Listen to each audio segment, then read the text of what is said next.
घर की कंस्ट्रक्शन का मोस्ट इंपॉर्टेंट पार्ट क्या होता है? जब हमारा ब्रिक वर्क होता है, जब जोड़ाई होती है। अगर अच्छी ईंट लगाओगे ना, आपके घर में सीलन आएगी, घर मजबूत भी बनेगा और कोई दिक्कत नहीं आती है, क्योंकि 10 रुपए तो आपको एक ईंट के देने ही देने। तो अगर अच्छी ईंट नहीं मिले तो फायदा क्या है? तो आज की वीडियो में मैं आपको बताऊंगा ईंट को चेक कैसे करना है कि आपको अच्छी ईंट मिल रही है कि नहीं। और साथ ही साथ मैं बताऊंगा, जब आपको ब्रिक वर्क करवाना है, आपका ठेकेदार जुड़ाई कर रहा है, 4 इंच की दीवार बना रहा है, 8 इंच की, 9 इंच की, जो भी दीवार बना रहा है, उसमें क्या ध्यान आपको देना है कि आपका काम अच्छे से हो। ठेकेदार सो अपने से करेगा कोशिश पूरी, लेकिन आपको उसको बता देना है ये चीज ऐसे नहीं ऐसे करनी है। तो शुरू करते हैं आज का वीडियो। सबसे पहली चीज आपको क्या करनी है, जो भी ब्रिक आप लेने जा रहे हो उसका साइज देख लो, क्योंकि होता क्या है, छोटी ब्रिक बना देते हैं वो लोग। तो छोटी ब्रिक अगर 10 रुपए की मिल रही है तो जितनी छोटी रहेगी उतनी ज्यादा ब्रिक हमारे घर में ज्यादा लगेगी। अगर 100-200 ब्रिक भी ज्यादा लग गई तो पैसे बढ़ जाते हैं। तो ब्रिक का साइज देख लेना, 9 inch by 4 inch by 3 inch की होनी चाहिए। मतलब उसकी लंबाई 9 इंच, चौड़ाई 4 इंच और मोटाई 3 इंच। अगर ऐसी ब्रिक है तो उसको लगा लो, 10 रुपए उसके देने फायदे हैं। ये पहली चीज चेक करनी है। दूसरी चीज चेक करनी है, जब भी ब्रिक लेनी है उसका कलर देख लेना। कलर एक जैसा होना चाहिए। अगर कलर है कई जगह से पीली है, कई जगह से लाल है, तो वो दिक्कत है, गड़बड़ है। अगर कुछ मतलब ब्रिक ऐसी होती है, देखो ये सामने ब्रिक देख रहे हो, ये मिट्टी की तरह ही दिख रही है, मतलब ये पकी ही नहीं है। तो आपको हमेशा वो ब्रिक लेनी है जिनका कलर एक जैसा हो। तो आजकल क्या होता है, इलेक्ट्रिक भट्ठे में ब्रिक को पकाया जाता है, उस वजह से क्या होता है, ईंट थोड़ी येलोइश कलर की होती है, पीली पड़ जाती है। वो आप ले सकते हो, लेकिन देखना है कि उसमें पैचेस नहीं हो। मतलब एक येलो कलर है तो थोड़ा थोड़ा येलो कलर सब में है, तो ये चीज आपको देखनी है। मतलब एक कलर होना चाहिए। सबसे अच्छी ब्रिक है जो लाल कलर बिल्कुल रहता है, वो अच्छी ब्रिक रहती है, अच्छे से पकी होती है। दूसरी चीज आपको देखनी है, जब भी वो आपको लेनी है उसमें कोई होल नहीं होना चाहिए। जो ब्रिक रहेगी ना पूरी साफ सुथरी रहनी चाहिए। मतलब देखो, एक ब्रिक को देख के तो पता नहीं चलेगा। 10 ब्रिक ले ली, 10 ब्रिक में देखा कहीं बीच में पत्थर तो नहीं है, छोटा सा क्रैक तो नहीं है, टूटी तो नहीं है। तो ये चीजें देखनी है। अगर ऐसा कुछ दिख रहा है तो ब्रिक अच्छी है। फिर आपको क्या लेना है, 2 ईंटों को पकड़ना है, उनको बजाना है एक दूसरे के साथ। मतलब दोनों ईंटों को पकड़ के अच्छे से बजाओ। जब उनको आप बजाते हो तो उसमें जो साउंड आनी चाहिए, जैसे हम लोहे को बजाते हैं एक मेटेलिक साउंड आती है ना, टन की आवाज, तो वो आपको आनी चाहिए। अगर कोई साउंड नहीं आ रही है, मिट्टी की तरह डग डग हो रहा है, तो वो ईंट अच्छी नहीं है। तो मेटेलिक साउंड आएगी तो आपको वो ईंट लेनी है, आपके घर के लिए वो ईंट अच्छी है। अगली चीज आपको क्या करनी है, ईंट को लेना है, ठीक है, 5 से 6 फुट से फेंको उसको। मतलब 1 मीटर दूर से 3 फुट से फेंका जाता है, आप 5 से 6, भले आप 3 फुट से नीचे फेंको। अगर वो ईंट टूट रही है, मतलब 3-4 सैंपल ले लो, ठीक है, 3 सैंपल फेंके, एक फेंका, एक टूट गया, 2 नहीं टूटे तो अच्छी ब्रिक है। मतलब अगर तीनों टूट रहे हैं तो फिर तो क्वालिटी खराब ही खराब है उसकी। तो अच्छी ब्रिक वहीं से पहचान लेनी है, जब आप उसको फेंक रहे हो वो टूटनी नहीं चाहिए। अगर वो टूट रही है तो उसको पकी नहीं है अच्छे से, मिट्टी है, और जब मिट्टी रहती है, मिट्टी पानी सोखती है, तो बाद में वो पानी सोखेगी, जहां क्या हो जाएगा, थोड़े टाइम बाद डिटोराइड हो जाएगी, मतलब बुर जाएगी, और उसमें दीमक लगने के चांसेस भी हो जाते हैं। अगली चीज आपको क्या करनी है, देखो ये जो टेस्ट है ये सबसे अच्छा टेस्ट है, इसी में सही रिजल्ट मिलता है। करना क्या, आपको एक ब्रिक लेनी है, उसका पहले वेट कर लेना है, वजन कर लेना है। जैसे हमने कर लिया 2.34 kg हमारा ब्रिक का वेट आ रहा है, इसको कहीं नोट करके रख लो। जब आपने वेट कर लिया, उस ब्रिक को आपको लेना है, उसको पानी में डाल देना है, ठीक है, 24 घंटे के लिए लगा लो। आज सुबह 8 बजे हमने ब्रिक डाली, दूसरे दिन सुबह 8 बजे हम उस ब्रिक को निकाला है। मतलब 24 घंटे वो ब्रिक हमारे पानी में रहने चाहिए। जब 24 घंटे वो ब्रिक हमारी पानी में रह गई, दूसरे दिन हम उसको निकालना है और उसका क्या करना है, वेट करना है, फिर से वजन करना है। जैसे हम सामने कर रहे हैं, देखो वेट हमारा आया 2.58, ये मिल गया हमें। फिर हमें छोटी सी कैलकुलेशन करनी होती है। क्या करना है, आपका जो पहले वजन आएगा, दूसरा वजन आया, उसको माइनस कर लेना है, जो वैल्यू आएगी उसको डिवाइड कर लेना जो दूसरी बार वजन आया, और उसको 100 से मल्टीप्लाई कर लो, तो हमें मिल जाएगा, एक वैल्यू मिलेगी। वो वैल्यू हमेशा 20% से कम रहनी चाहिए। मैं कहता हूं 15% से कम रहेगी तो अच्छा है। ऐसे रहता है कि 10 से 20% के बीच में अगर वो वैल्यू रहती है, वो परसेंटेज रहती है, तो आपकी ब्रिक जो है अच्छी है, बाद में पानी ऑब्जॉर्ब नहीं करेगी, अच्छी रहेगी। वो उसका होता है वाटर ऑब्जॉर्प्शन, और वाटर ऑब्जॉर्प्शन 10 से 15% रहना चाहिए। अगर उससे ज्यादा आ रहा है तो वो घटिया क्वालिटी की ब्रिक है, उसको कभी अपने घर में नहीं लगाओ। जब वो ब्रिक आप लगाओगे तो आपका घर में सीलन रहेगी, क्योंकि वो ब्रिक पानी सोखेगी, वो अच्छी क्वालिटी की ब्रिक नहीं है। तो आपको ये टेस्ट कर लेना है, सिंपल प्रोसीजर था। अगली चीज आपको क्या करना है, एक ब्रिक को उठाना है और कील लेनी है, नेल लेनी है, उससे उस ब्रिक को रगड़ना है। मतलब उस पर स्क्रैच डालने लगा लो, एक जोर से मारा उस पर, अगर वो स्क्रैच काफी गहरा पड़ रहा है, ज्यादा पड़ रहा है, तो वो अच्छी क्वालिटी की नहीं है, ब्रिक पक्की नहीं है। ब्रिक की क्वालिटी कहां से पता चलती है हमें? हमें पता चलती है वो अच्छे से अगर पकी हो तो वो अच्छी ब्रिक है, नहीं तो दिक्कत आती है। तो स्क्रैच देख लेना लगा के, ठीक है। ब्रिक को लेना है, उसको तोड़ना है, मतलब जो कांडी आती है उससे तोड़ना है। जहां से आप तोड़ोगे अगर वहीं से वो टूट रही है तो अच्छी क्वालिटी की ब्रिक है, अच्छे से पकी हुई है वो। अगर आप उसको तोड़ रहे हो और कहीं से वो अलग तरीके से टूट रही है, मतलब लगा लो आपने उसको बीच से काटा तो बीच से ही कटनी चाहिए। अगर थर्ड पोर्शन से काटा तो थर्ड पोर्शन ही कटना चाहिए। अगर कहीं से भी टूट रही है तो वो अच्छे से पकी नहीं है, वो खराब क्वालिटी की ब्रिक है, 10 रुपये देने का कोई फायदा नहीं है। जब भी ब्रिक लेनी है फ्रॉग चेक कर लेना है। अब फ्रॉग क्या है?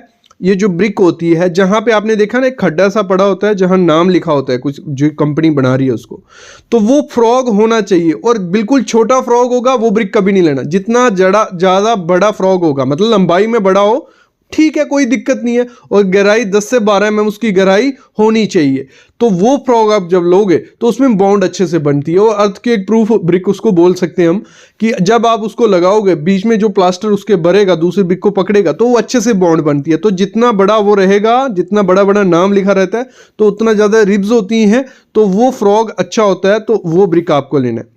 फिर ये हो गया। फिर अगली चीज होती है ब्रिक लगाने का तरीका। मतलब जितनी भी अच्छी क्वालिटी की ब्रिक ले लो, लगा लो, ये सब चीजें आपने देख ली, उस ब्रिक में सब अच्छी हैं, लेकिन अगर आपने उसको पानी नहीं पिलाया, अभी ये पानी पिलाना क्या हो गया? पानी इसलिए पिलाना है, देखो जब ब्रिक वर्क करने वाले होते हैं, ब्रिक हम लगाने वाले होते हैं, तो हम उसके बीच में मोटार, सैंड और सीमेंट का मोटार बनाया होता है, उससे ही वो ब्रिक चिपकती है। अगर ब्रिक को आपने अच्छे से पानी नहीं पिलाया होगा, उसने अच्छे से पानी नहीं पिया होगा, तो आपका जो मोटार है, जो आपका रेती और सीमेंट का बना हुआ मोटार, उसका पानी वो सोख लेती है, क्योंकि उसमें कैपेसिटी होती है, मतलब 10 से 20% तक वो पानी सोखती है। अगर हमने उसको 10 से 20% पानी नहीं पिलाया और वो मोटार में से पानी सोखेगी, तो आपके जो मोटार है उसमें पानी रहेगा और वो मोटार पाउडर बन जाएगा, भूसा बन जाएगा, और आप उस दीवार को जोर से धक्का भी दोगे ना, वो गिर जाएगी। अगर आपने जिस ब्रिक को पानी पिलाया होगा और मोटार से यूज किया होगा, उसकी स्ट्रेंथ देखना और बिना इसकी स्ट्रेंथ देखना। तो आपको हमेशा क्या करना है, और वो ईंट आपको पानी में डुबो के रखनी है 24 घंटे। अगर डुबो नहीं सकते तो उसको पानी पिलाओ, एक दिन में कम से कम 10 बार पानी पिला दो, तब दीवार पे उसको लगाना। नहीं तो होगा क्या, जो आपने मसाला बनाया होगा ना मोटार, उसका पानी वो खींच लेगा। जब वो ब्रिक उसका पानी खींच लेगी तो आपका जो मसाला है वो सूखा भूसा रह जाएगा, तो वो दीवार में इतनी शक्ति नहीं आ जाएगी, दीवार टूटने के चांसेस रहते ही रहते हैं। अगली चीज आपको क्या करनी है, जो भी रेशो बनानी है सीमेंट सैंड की रेशो, जिससे हम क्या करने वाले हैं, उस ईंट को जोड़ने वाले हैं एक दूसरे से, वो 1:5 बनानी है। 1:5 क्या होता है, एक रेशो में सीमेंट, अगर 50 kg सीमेंट डाल रहे हो तो आपको 250 किलो क्या डालनी है, सैंड डालनी है। तो इस तरीके से बनाना है आपको। और आपको क्या करना है, जब वो मोटार बनानी है 45 मिनट के अंदर उस मोटार को लगा देना, मसाले को लगा देना, नहीं तो उसकी शक्ति कम हो गई होती है, सीमेंट की स्ट्रेंथ कम हो गई होती है। और क्या एक टिप, एक्स्ट्रा टिप दे देता हूं मैं, चलो आपका अगर बजट का कोई इशू नहीं है तो एक केमिकल आता है प्लास्टर मास्टर, वो उस सीमेंट मोटार में डाल लो। एक चीज ये कर लो, दूसरा उसमें रैक्रॉन 3S फाइबर डाल लो। ये दो चीजें अगर डालोगे तो आपका जो मोटार होगा, मसाला होगा, वो और ज्यादा स्ट्रॉन्ग बन जाएगा। जरूरी नहीं है डालना, अगर नॉर्मल बना रहे हो नॉर्मल भी बना सकते हो, तब भी स्ट्रेंथ अच्छे से आ जाएगी, कोई इशू नहीं आएगा। बस ये केमिकल क्या है, एक जो फाइबर रहता है वो मोटार को और ज्यादा स्ट्रॉन्ग बनाता है। केमिकल क्या करता है, मोटार थोड़ा अच्छे से काम करने लग पड़ता है और थोड़े टाइम तक आप उसको यूज कर सकते हो। ये चीज होगी। अगली चीज आपको क्या करनी है, जो 4 इंच की दीवार होती है ना, वो थोड़ी कमजोर होती है। जब जितनी ज्यादा हाइट बढ़ती जाएगी वो कमजोर होती जाएगी। तो उसको सही कैसे करना है, जैसे ही 4 इंच की दीवार 3 फुट पे पहुंचती है तो 3 फुट पे आपको क्या करना है, कंक्रीट बैंड देना है पूरे घर में। ये नहीं है कि आपने विंडो के नीचे दे दिया, सिर्फ पूरे घर में जहां जहां 4 इंच की दीवार आती है वो पूरे घर में आपका कंक्रीट बैंड होगा। और उस कंक्रीट बैंड का सरिया आपको कॉलम में ड्रिल करना है, कॉलम में ड्रिल करना है, याद रखना। और सरिया 12 mm का देना, कोई ज्यादा जरूरत नहीं है। 12 mm के 2 सरिया आपको देने हैं और उसकी मोटाई रखनी है 6 इंच। ठीक है, आपको 3 फुट पे ये करना है। जब आपकी 4 इंच की दीवार 7 फुट पे पहुंचती है तो आपको लिंटल बीम देना है, और उस लिंटल बीम की डिटेल आपका स्ट्रक्चरल इंजीनियर देगा। मैं बोलूंगा उसकी मोटाई कम से कम 8 से 12 इंच आपको रखनी है हाइट उसकी, और उसमें सरिया 2 12 का ऊपर 2 12 का नीचे, कम से कम सरिया इतना देना ही देना है। तो आपकी जो 4 इंच की दीवार होगी उसकी शक्ति, उसकी स्ट्रांगनेस और ज्यादा होगी। अगली चीज आपको क्या करनी है, जब भी 4 इंच की दीवार देनी है तो उसमें जब प्लास्टर करने वाले होते हैं हम, तो उसमें चिकन मैश लगाना, जहां जहां कंक्रीट और ब्रिक का जॉइंट आता है। जैसे हमने नीचे क्या किया था, कंक्रीट बैंड दिया था, उसमें जॉइंट आ गया ब्रिक और कंक्रीट का, ऊपर लिंटल और उधर भी आ गया कॉलम है उसके साथ भी, तो उस जॉइंट पे ना क्रैक्स आ जाते हैं। और उसको अगर एक पूरा कंप्लीट स्ट्रक्चर बनाना है, स्ट्रॉन्ग स्ट्रक्चर बनाना है, हमें चिकन मैश, मुर्गा जाली लगानी है हर एक जॉइंट पे। थोड़ा खर्चा होता है, लेकिन अगर घर को स्ट्रॉन्ग बनाना है तो ये इससे अच्छा ऑप्शन नहीं है। वो चिकन मैश या फाइबर मैश दोनों आती हैं, तो वो लगानी है और ज्यादा स्ट्रॉन्ग हो गया। अगली चीज आपको क्या करनी है, जब प्लास्टर करना है, प्लास्टर भी मोटार जो उसका मसाला बनाना है वो अच्छे से बनाना है, और 12 mm का, 10 से 12 mm मतलब 1 इंच मोटाई का प्लास्टर दोनों तरफ आपकी दीवार पे होना चाहिए। अगर आप 4 इंच की दीवार दे रहे हो तो आपकी दीवार जो होगी वो स्ट्रांग बन जाएगी। जब आपने प्लास्टर करना है तो उसको 10 दिन तराई करनी है, 10 दिन क्यूरिंग करनी है, पानी पिलाना है अच्छे से, तो आपकी दीवार और ज्यादा स्ट्रांग हो जाएगी। फिर अगली चीज आपको क्या करनी है, जो सीमेंट इसमें यूज करना है मसाला बनाने में, जहां जुड़ाई करने में, ब्रिक वर्क करने में, तो आपको पीपीसी सीमेंट यूज करनी है, भले एसीसी, भले अल्ट्राटेक, भले अंबुजा, जहां आपके एरिया में जो भी सीमेंट मिलता है वो सब अच्छे हैं, उनको यूज करो। बस क्या करना है, वो 3 महीने ज्यादा पुराना सीमेंट नहीं होना चाहिए। जैसे जितना पुराना सीमेंट होता जाता है उसकी स्ट्रेंथ कम होती जाती है, तो 3 महीने से ज्यादा पुराना सीमेंट मत लगाना। अगली चीज आपको क्या करनी है, हमारी जो 4 इंच की दीवार होती है उसमें क्या होता है, आपको जब जरी काटनी पड़ती है, क्योंकि इलेक्ट्रिक की पाइप आपको कंडक्टर पाइप डालनी है, तो जरी काटनी है तो सही से जरी काटनी है। वो जरी क्या, आपको कटर से काटनी है, कभी भी थोड़ी और शीनी से जरी मत काटना, कमजोर होती है दीवार, जितनी हिलेगी उतनी कमजोर होती जाएगी दीवार। तो आपको कटर से कटिंग करनी है, और कंक्रीट बैंड और लिंटल का सरिया नहीं कटना चाहिए, ये हमेशा ध्यान रखना। सरिया कट गया तो वो कमजोर होगी दीवार, वो तो गिरेगी, तो आपको कटर से काटना है। और जब पाइप उसमें डाल दी, उसके ऊपर आपको मसाला बनाना है 1:4 का, वो मसाला लगाना है उसके, ठीक है। लेकिन मसाले से पहले आपको चिकन मैश लगा देनी है, नहीं तो वहां क्रैक आ जाएगा। तो आपको ये करना है, और उसकी तरह क्यूरिंग करनी है अच्छे से उस एरिया की। एक चीज ध्यान देना, जब भी 4 इंच की दीवार देनी है, पूरी ब्रिक उसमें लगानी है, पूरी बड़ी बड़ी ब्रिक लगानी है। छोटे पीस लगाओगे तो क्रैक होने के चांसेस हो जाते हैं। और ब्रिक इस तरीके से लगानी है कि जो आपका ब्रिक का मसाला भरते हैं, जिसमें फ्रॉग होता है ब्रिक के ऊपर, ये मसाला इसमें भरे, ऊपर की तरफ मुंह होना चाहिए, और एक ब्रिक का जॉइंट दूसरे ब्रिक के सेंटर में होना चाहिए। तो इससे क्या होगा, आपकी ब्रिक वर्क उसमें जुड़ाई में क्रैक्स कभी नहीं आएंगे।